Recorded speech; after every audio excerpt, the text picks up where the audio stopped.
Elections कब होने जा रहे जो मैं लोगों से मिलता हूँ ना, तो वो कहते हैं इलेक्शन नहीं हमने करवाने। जो हैं? ये ख्याल है कि इस साल में इलेक्शन नहीं होंगे। हाँ, कोई मैं तो इमरजेंसी की बाज़गत सुन रहा हूँ। इलेक्शन करवाने के लिए हुकूमत तैयार नहीं है, जिन लोगों ने करवाने हैं वो भी तैयार नहीं है। और ये कौन लोग हैं? वो है ना लोग जो करवाते हैं, जिनसे आज शायद आज की हुकूमत मदद ले रही है, पिछली हुकूमत भी इनसे मदद लेती रही। आपने कहा जिन लोगों से मिलता हूँ उन्होंने ये कहा, और आप हाल ही में सबसे जो अहम बंदे से मिले हैं वो राना सनाउल्लाह हैं। उन्होंने भी कहा है, उन्होंने भी कहा, मज़े की बात ये है। इमरान खान साहब का फ्यूचर क्या देख रहे हैं? क्योंकि एक तरफ हाफिज साहब, अब सुना है कि इमरान खान साहब की गवर्नमेंट में इन्हें एक बड़े अहम ओहदे से फारिग किया गया था, और दूसरी तरफ फायज ईसा साहब आ रहे हैं, उनका भी सेम ही मामला है। तो ये किस्मत का खेल है कि वो दो लोग जिनको इमरान खान साहब नुकरे लगा रहे थे, वो दो लोग एक बन चुके हैं और एक आने वाले दिनों में दो लोग की पोस्ट के ऊपर हैं। और देखिए आप इमरान खान साहब की किस्मत है। फिलहाल तो चाहने वाले चाहते हैं कि वो ना बने। तो क्या आपने राना साहब से कहा था कि पहला प्रोग्राम है ज़रा हिट करवा दें, या क्या मामला, किस तरह से था? इतने भी अच्छे ताल्लुकात हो और वो सियासतदान हो, वो इतना अच्छा नहीं होता कि वो अपनी मंजी टुकवा के आपका प्रोग्राम हिट करवा दे। इस बयान से तो राना सनाउल्लाह को नुकसान पहुंचा है। राना साहब ने ये वायरल होने के बाद तो कोई फ़ोन किया गया की था? की पूछता कि हुनर आम है, की पूछता वो कोई लिफाफा कोई मिला हो, कोई यादगार? ये पीटीआई की थी, उन्हीं की तरफ से मिला था लिफाफा। उन्होंने कहा नहीं है, तेरी बड़ी बहन तेन दे रही है। मैंने पता नहीं वो क्यों पकड़ लिया। वो उन्होंने बड़ी बहन समझ के एक लिफाफा दिया, कभी कोई बड़ा भाई या कोई ताया चाचा समझ के लिफाफा लिया। नहीं, हमारी इतनी किस्मत कहाँ है। अस्सलाम वालेकुम नाजरीन, मैं हूं आपका मेज़बान अली हमज़ा और आप देख रहे हैं नियो डिजिटल। नाजरीन, आज आपकी मुलाकात बड़ी ही ख़ास शख्सियत से करवाने वाले हैं। आज हमारे साथ मौजूद हैं फ़ारूक शहबाज वरैश साहब। आपने डिजिटल मीडिया पर इन्हें देखा होगा, डिजिटल मीडिया का एक बहुत बड़ा नाम है, और अब माशाल्लाह इन्होंने मेन स्ट्रीम की तरफ भी रुख किया, और क्या ही रुख किया इन्होंने। जैसे ही अपना टीवी प्रोग्राम शुरू किया, क्या क्या इन्होंने छक्के मारे राना सनाउल्लाह से, वो बातें उगलवा दी कि इमरान खान साहब को भी उस पर बात करनी पड़ी, और फिर सारी जो पाकिस्तान की सियासी जो मंजरनामा था उसमें हलचल मच गई। क्या मामला हैं फ़ारूक भाई से एक तो बातचीत करते हैं और इनकी थोड़ी सी कहानी के बारे में भी जानते हैं, क्योंकि जो मेन स्ट्रीम के लोग हैं वो समझते हैं कि डिजिटल मीडिया जो है ये नॉन सीरियस लोग हैं, लेकिन फ़ारूक भाई डिजिटल मीडिया से मेन स्ट्रीम की तरफ आए हैं। इनकी सक्सेस स्टोरी के बारे में भी इनसे बातचीत करते हैं। अस्सलाम वालेकुम। वालेकुम सलाम जनाब। भाई कैसे हैं आप? मैं ठीक हूँ। ये आपने कहा कि भाई इलेक्ट्रॉनिक वाले शायद समझते हैं मेन स्ट्रीम वाले के डिजिटल वाले नॉन सीरियस है, तो मैं तो इसको बिल्कुल ऐसा नहीं समझता। मुझे ये लगता है कि अब जिस तरह आप काम करते हैं, आप जाके लोगों से सवाल पूछते हैं, या हमारे और बहुत से दोस्त हैं जो सवाल पूछते हैं और उसमें से जो ख़बर निकलती है, उसी ख़बर को डिजिटल मीडिया और इलेक्ट्रॉनिक मीडिया ख़ास तौर पे अपनी हेडलाइंस में शामिल करता है, अपने बुलेटिन में शामिल करता है, अपने पैकेजेस में शामिल करता है। तो अगर हम लोग या आप लोग अगर डिजिटल का एक लम्हे के लिए हम तसव्वुर करें, अगर हम इतनी नॉन सीरियस हैं, तो फिर मेन स्ट्रीम मीडिया हमारे मवाद को, हमारे कंटेंट को इस तरह से क्यों यूज़ करता है? क्या वजह है? एक तो इम्पोर्टेंस नहीं दी जाती है, और कहीं पे कोई यूट्यूबर कोई अच्छा भी वीडियो कर रहा हो तो लोग कहते हैं कि ये तो यूट्यूबर है, ये सहाफ़ी नहीं है। क्या फ़र्क समझते हैं यूट्यूबर में और सहाफ़ी में? ये ना, अब तो यूट्यूबर होना एक एजाज़ की बात है। मैंने वो टाइम भी देखा है जब हम जाते थे तो लोग कहते थे यार है यूट्यूबर ने, या ये वेबसाइट पे आंदे ने, या ये इंटरनेट पे आंदे ने। अब यही इंटरनेट लोगों के घरों में घुस गया है और टीवी से ज़्यादा इसकी अहमियत बढ़ गई है, और इस ये ऐसा शरायत कर गया है कि इस वक्त जितना पाकिस्तान की मेजॉरिटी लोग हैं इंटरनेट यूज़र हैं, वो मोबाइल पे सब चीज़ें देख रहे हैं। अगर टीवी पे भी कोई चीज़ आ रही है तो उसको मोबाइल पे देखा जा रहा है। और वही लोग टीवी से डिजिटल मीडिया की तरफ आ रहे हैं, आप डिजिटल मीडिया से टीवी की तरफ चले गए हैं। ये क्या चीज़ है? कहीं वो जो एक क्रेज़ होता है कि मैंने टीवी स्क्रीन पे भी कमाल दिखाने हैं, ये वो था या क्या? क्योंकि लोग इस तरफ आ रहे हैं, आप उस तरफ चले गए। मुझे अभी रमज़ान से पहले ऑफ़र आई कि आपने ट्रांसमिशन करनी है किसी एक चैनल से, इस चैनल से नहीं जहाँ मैं ज्वाइन हुआ। तो उन्होंने अच्छे पैसे बताए, अच्छी ऑफ़र दी, लेकिन मैंने कहा कि मैंने ट्रांसमिशन नहीं करनी। अली साहब, मुझे बहरहाल टीवी पे आने का, जो भी मीडिया में आता है उससे शौक़ ज़रूर होता है, लेकिन मेरा शौक़, मैं डिजिटल पे बहुत इंजॉय कर चुका हूँ चीज़ों को। अल्लाह ने मुझे वहाँ पे इज़्ज़त दी है, तो ये वाला शौक़ मेरा कहीं ख़त्म हो गया है। कोई मसला नहीं, यानी शौक़ नहीं है ये। किस चीज़ ने आपको मतलब कि आप यानी कि मुतमईन किया कि आप टीवी की तरफ आए? इसमें फिर डिजिटल की अहमियत आ जाएगी। मैं टीवी पे आ गया हूँ, 2 दिन में शो करता हूँ, मैं अपने डिजिटल सेटअप के ऊपर काम कर रहा हूँ। तो बेसिकली मैं अपने डिजिटल सेटअप के लिए इलेक्ट्रॉनिक पे आया हूँ, और मेरा जो इलेक्ट्रॉनिक मीडिया का प्रोग्राम है, अभी मुझे कोई बता रहा था मेरी टीम से ही, कि उससे भी यानी कि उसके जो क्लिप्स और उसकी जो चीज़ें हैं उनको अच्छी पजीराई मिल रही है डिजिटल पे। तो यानी ये ऐसा नहीं है कि सिर्फ टीवी पे आया हूँ। उर्दू पॉइंट छोड़ना कितना मुश्किल फ़ैसला था?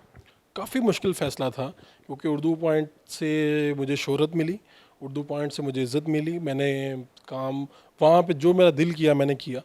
और अच्छी खासी भारी तनख्वाह छोड़ना उससे भी ज़्यादा अज़ियतनाक काम होता है वहाँ पे जहाँ पे आपको बहुत आज़ादी हो। तो मैंने ये सब कुछ किया है, और मुझे लगता है कि जितना मेरे लिए मुश्किल था उतना ही उर्दू पॉइंट वालों के लिए भी मुझे छोड़ना मुश्किल था। मुझे ये बताएं कि आपने उर्दू पॉइंट से जब ये नजी टीवी चैनल की तरफ शिफ्ट किया तो कोई तनख्वाह में भी बरकत डली है?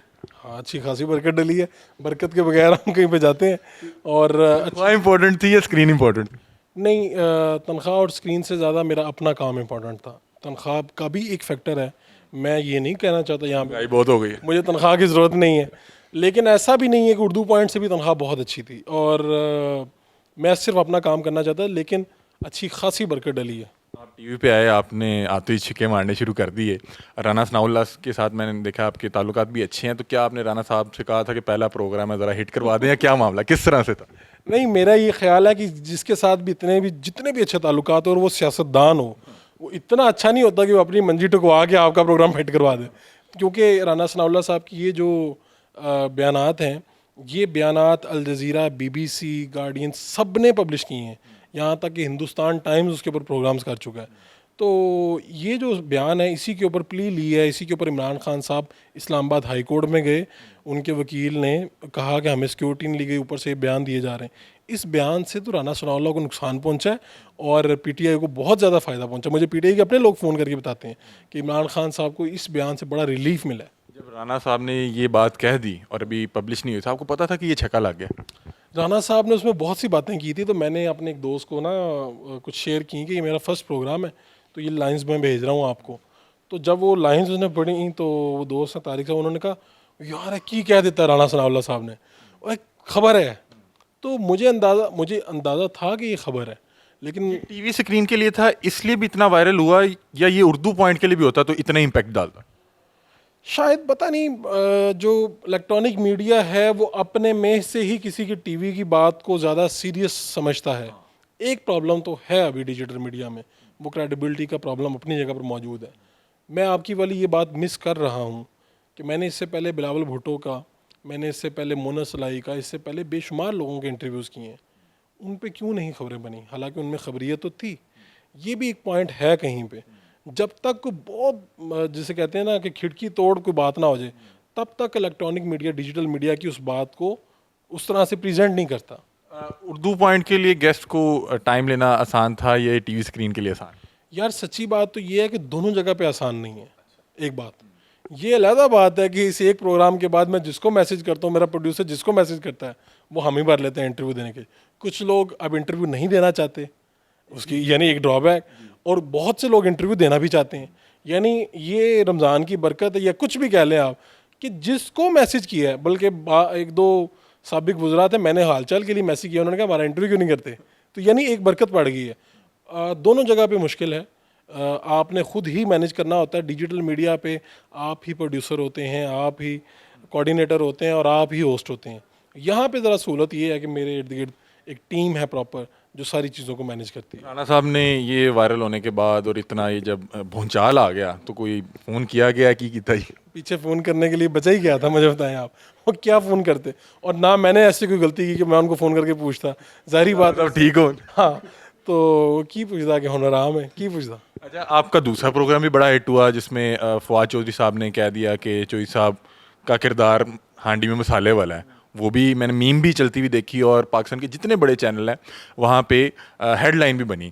तो क्या आपको लगता है कि ये आपने बड़ा अच्छा फैसला बड़े अच्छे टाइम पे किया और फिर अल्लाह ने उसी तरह से बरकत डाल दी, जिस तरह से आप डिजिटल मीडिया पे भी काम कर रहे थे तो आप पे ख़ास करम था अल्लाह का? यह आपकी बात ठीक है, मुझे तो अपने में कोई ऐसी क्वालिटी नज़र नहीं आती।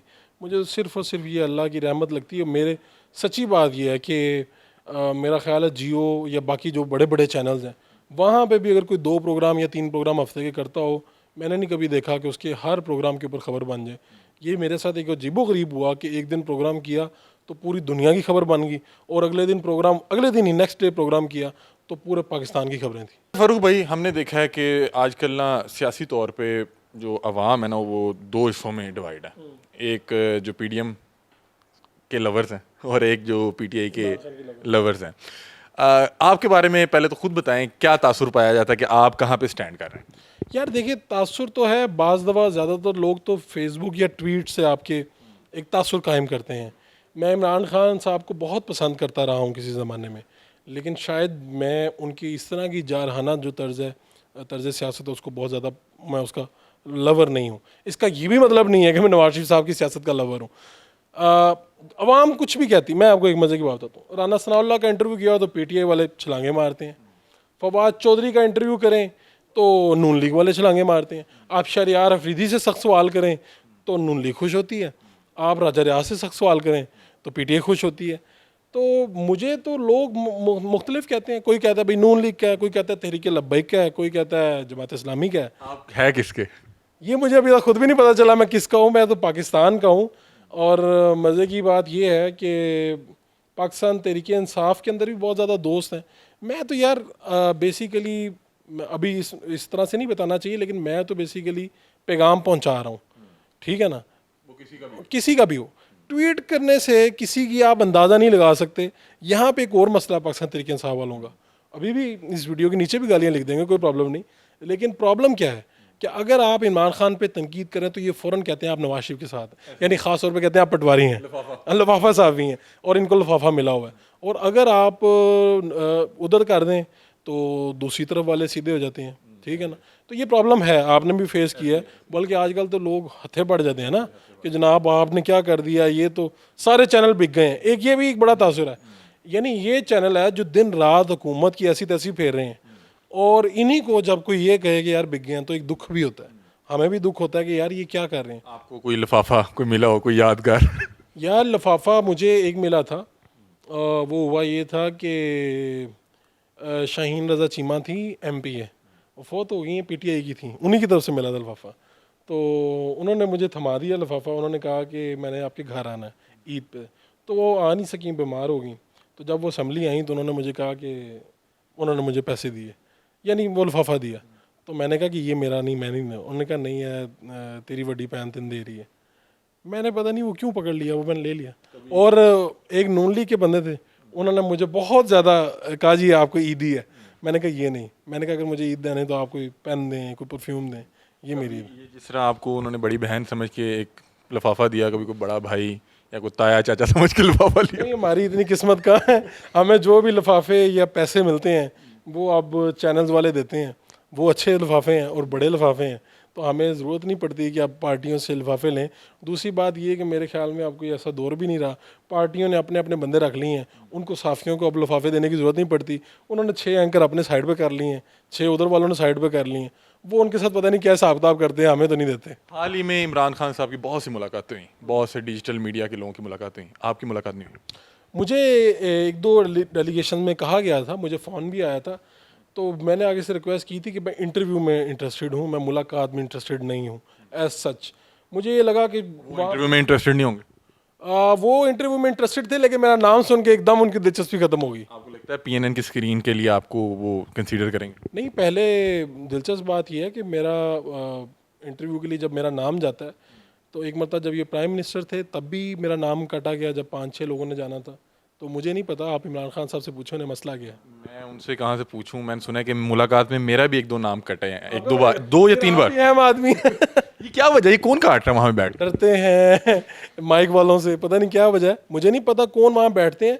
लेकिन मुझे किसी से ये ज़रूर पैगाम आया था कि अगर आप हमारे साथ बैठें और ये अहद करें कि आप हमारे खिलाफ ट्वीट नहीं करेंगे तो फिर देन हम इंटरव्यू के बारे में सोच सकते हैं। तो ऐसा अहद मैं करना नहीं चाहता, इसलिए इंटरव्यू नहीं हो सकता। ये तो आपकी पर्सनल लाइफ के मुतालिक बातचीत कर ली। मौजूदा जो मुल्क की सूरत हाल चल रही है उसके बारे में थोड़ा सा बताएं। सुप्रीम कोर्ट के जो मामला चल रहे हैं, ऐसे लग रहा है कि जो जजेस हैं वो एक दूसरे के ही जो है ना मुखालिफ खड़े में हैं, और जिस तरह की सूरत हाल लग रही है, जो हुकूमत है वो कह रही है कि हम 3 रुकनी बेंच का जो है फ़ैसला मुस्तरद करेंगे, और जो पीटीआई के आला अहदेदारान है जो तकरीबन 1 माह पहले तक छलांगे मार मार के कह रहे थे कि जय साहब ये, जय साहब वो, अभी वो बड़े सपोर्ट है कि जय साहब हम आपके पीछे खड़े हैं।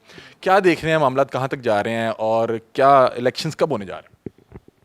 इलेक्शन तो जो जो मैं लोगों से मिलता हूँ ना, तो वो कहते हैं इलेक्शन नहीं हमने करवाने। हाँ, जो अरसा मेरा ये ख्याल है कि इस साल में इलेक्शन नहीं होंगे। अच्छा, हाँ, कोई मैं तो इमरजेंसी की बाज़गत सुन रहा हूँ, शायद अभी आजकल या आने वाले दिनों में इस तरह की सुनाई दे।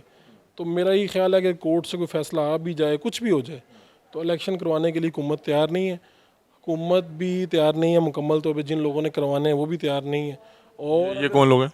वो है ना लोग जो करवाते हैं, जिनसे आज शायद आज की हुकूमत मदद ले रही है, पिछली हुकूमत भी इनसे मदद लेती रही है, तो वो तैयार नहीं है बेसिकली। अगर खुदा ना खास्ता कोई ऐसा प्रॉब्लम हुआ, उन्हें करवाने पड़े, तो फिर एक अलहदा सिचुएशन है। लेकिन जो मैं बात करता हूँ, जो उनसे मेरी हुई है, खबर तो यही है कि इलेक्शन नहीं है। आपने कहा जिन लोगों से मिलता हूँ उन्होंने ये कहा, और आप हाल ही में सबसे जो अहम बंदे से मिले हैं वो राना सनाउल्ली हैं। राना साहब ने ये खबर दी आपको? नहीं, मसला ये है, मतलब जारी बात है, मैंने तो 4 इंटरव्यू किए हैं, आपको तो सिर्फ वही नज़र आए हैं, तो मैं इस्लाम वही है, क्योंकि हुकूमती ओहदेदारान तो वही थे ना। नहीं, हुकूमत के बाहर बैठे भी लोग हुकूमत होते हैं, राना साहब को तो नहीं आप शेल्टर कर रहे। वो अहम भी होते हैं। राना साहब भी अहम आदमी हैं, ज़ाहिर बात है, फैसला साज हैं, उन्होंने भी कहा है, उन्होंने भी कहा। मज़े की बात ये है, लेकिन और बहुत से लोग हैं जो हुकूमत से बाहर बैठे हैं लेकिन हुकूमत है। कैसे ये लोग अगले साल तक ले जाएंगे? ये तो गैर आईनी नहीं हो जाएगा? क्योंकि जब जो भी पीडीएम की सरपरस्ती कर रहा है, जब वो अपना सरपरस्ती वाला हाथ उठाएगा तो इन पे तो केसेस नहीं बन जाएंगे कि आपने गैर आईनी काम किया, आपने जो इलेक्शन अपनी मुद्दत में क्यों नहीं करवाया? कोई नहीं, गैर आईनी काम तो गैर आईनी है, लेकिन ये जो आप कह रहे हैं कि इनके खिलाफ केसेस बन जाएंगे, तो केसेस बनने होते तो कासिम सूरी के खिलाफ बन जाते कि तहरीक आ गई है और आपने असम्बली तोड़ने की बात कर दी। तो ये तो सुप्रीम कोर्ट ने इनका कहा ना, भाई तहरीक करवाएं आप।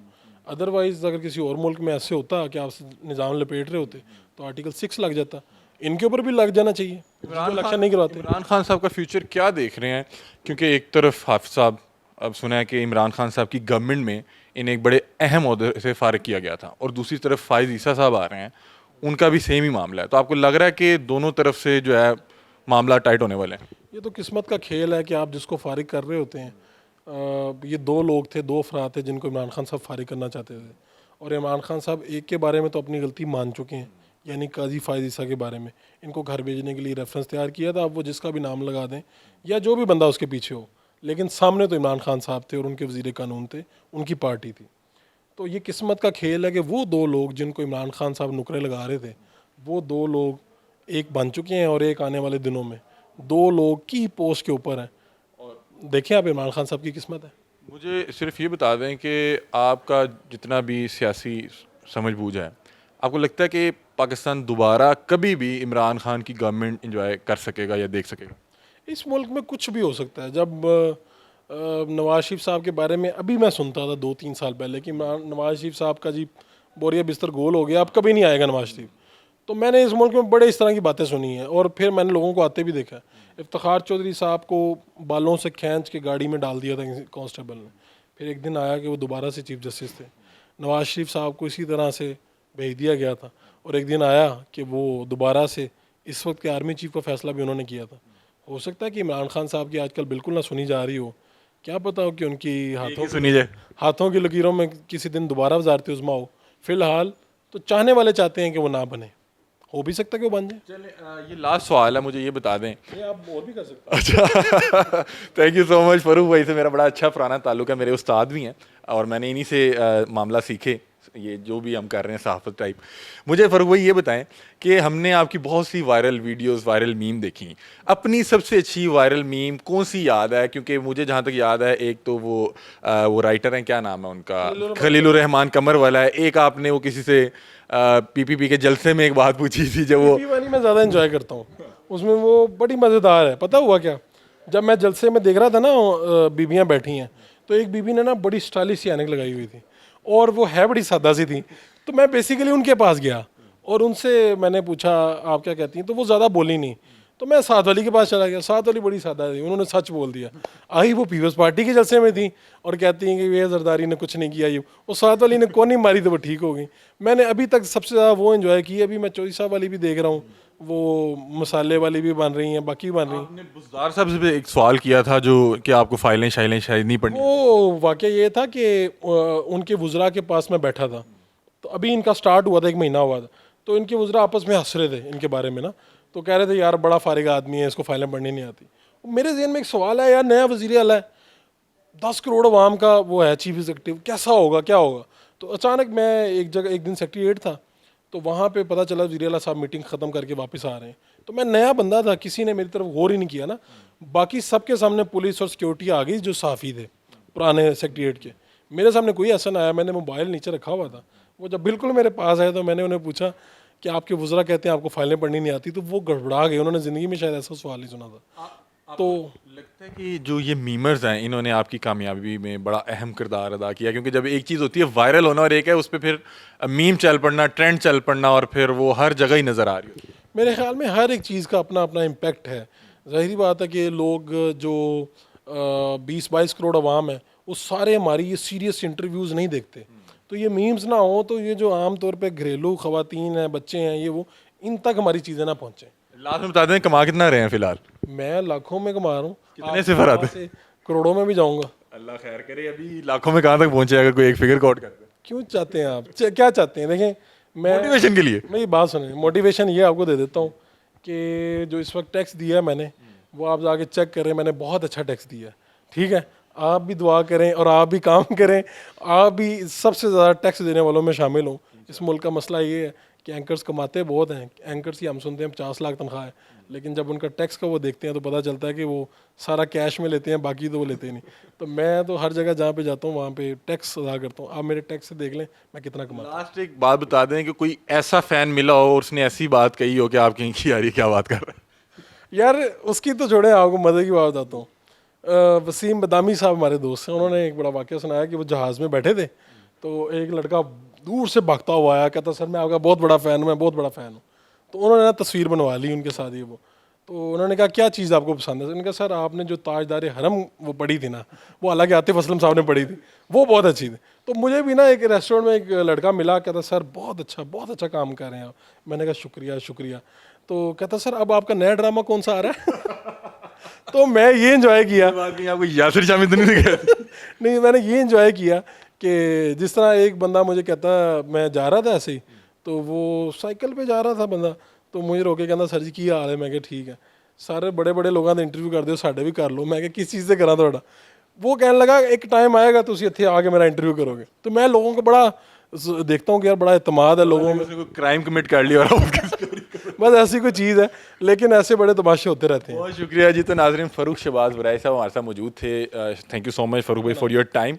और फ़रूख भाई एक सक्सेस स्टोरी हैं और इन्होंने, मैं तो इन्हें बहुत पहले से जानता हूँ कि लोग इन्हें डिजिटल मीडिया से जानते हैं कि उर्दू पॉइंट का एक बड़ा नाम थे। फ़रूख भाई उससे भी पहले बहुत से इदारों के लिए कॉलम्स लिख चुके हैं और मैंने इनके कई इंटरव्यूज़ देखे। इन्होंने बताया कि लोग मेरे पे हंसते थे, मजाक उड़ाते थे कि भाई तुम किस लाइन में आ गए हो, एंकर बनना तुम्हारे बस की बात नहीं है। और आज माशाल्लाह एक टीवी चैनल पे अभी मेरे ख्याल 4 प्रोग्राम आपके ऑन एयर हो चुके हैं और चारों ही बड़े लंबे छक्के थे, उससे से खबरें निकली और इंटरनेशनल मीडिया और पाकिस्तान के जितने बड़े इदारे उन्होंने हेडलाइंस चलाई।